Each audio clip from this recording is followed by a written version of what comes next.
عنوان: اپنے جذبات پر قابو پائیں۔ کیا کبھی آپ نے محسوس کیا ہے کہ آپ کے جذبات آپ پر حاوی ہو جاتے ہیں؟ آپ خوش رہنا چاہتے ہیں، لیکن چھوٹی سی بات بھی پورا دن خراب کر دیتی ہے۔ اگر ہاں، تو آج کی یہ ویڈیو آپ کے لیے ہے۔ یہ صرف معلومات نہیں، بلکہ ایک ایسا سفر ہے جو آپ کو اپنے جذبات کو سمجھنے اور ان پر قابو پانے کی طاقت دے گا۔ شروع کرتے ہیں ایک اہم سوال سے۔ آخر خوش رہنا اتنا مشکل کیوں لگتا ہے؟ ہم سب خوشی چاہتے ہیں، سکون چاہتے ہیں، لیکن پھر بھی ایسا لگتا ہے جیسے ہم کسی ان دیکھی جنگ میں مصروف ہیں۔ اصل راز کیا ہے؟ حقیقت یہ ہے کہ مسئلہ ہمارے حالات میں نہیں، بلکہ ہماری ذہنی پروگرامنگ میں ہے۔ آپ کا دماغ آپ کو خوش کرنے کے لیے نہیں بنا۔ یہ سن کر عجیب لگ سکتا ہے، لیکن سچ یہی ہے۔ ہمارے دماغ کا بنیادی مقصد صرف ایک ہے: بقا، سروائیول۔ ہزاروں سال پہلے ہمارے آباء و اجداد کے لیے سب سے اہم چیز تھی خطرے سے بچنا، خوراک تلاش کرنا اور زندہ رہنا۔ خوشی، سکون، اطمینان، یہ سب بعد کی چیزیں ہیں۔ نیگیٹیوٹی 22، منفی سوچ کی فطرت۔ ہمارا دماغ قدرتی طور پر منفی چیزوں پر زیادہ توجہ دیتا ہے۔ کیوں؟ کیونکہ اگر ہمارے بزرگ یہ بھول جاتے کہ کہاں خطرہ ہے، تو وہ زندہ نہ رہتے۔ اسی لیے آج بھی ایسا ہوتا ہے کہ 100 تعریفیں سننے کے بعد بھی ایک تنقید ہمیں دن بھر پریشان رکھتی ہے۔ خوشی کا فارمولا: حیران کن حقیقت ریسرچ کے مطابق 50% خوشی جینیات، فطرت، صرف 10% حالات، پیسہ، جاب، سٹیٹس، باقی 40% آپ کے قابو میں۔ جی ہاں، اصل طاقت اسی 40% میں چھپی ہے۔ یہ ہے آپ کی سوچ، آپ کا رویہ، آپ کے فیصلے، ایگو، اندرونی کہانی کا ولن۔ اب سوال یہ ہے، ہماری سوچ کو چلاتا کون ہے؟ جواب ہے ایگو۔ ایگو ایگو کیا ہے؟ یہ وہ کہانی ہے جو ہم نے اپنے بارے میں بنا رکھی ہے۔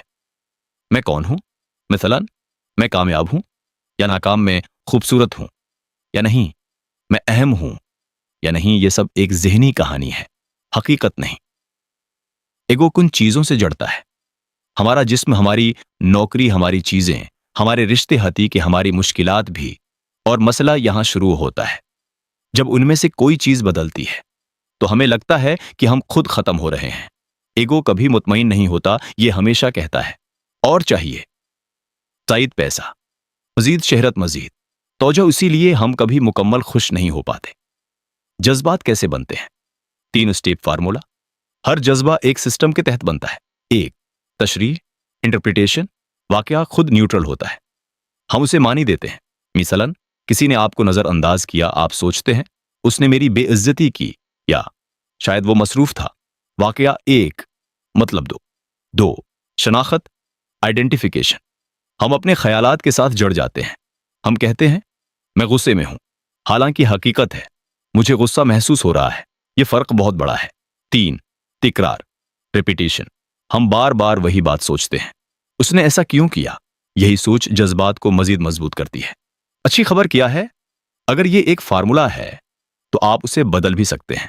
جذبات پر قابو پانے کے 3 آسان طریقے: 1 مشاہدہ کریں، آبزرو۔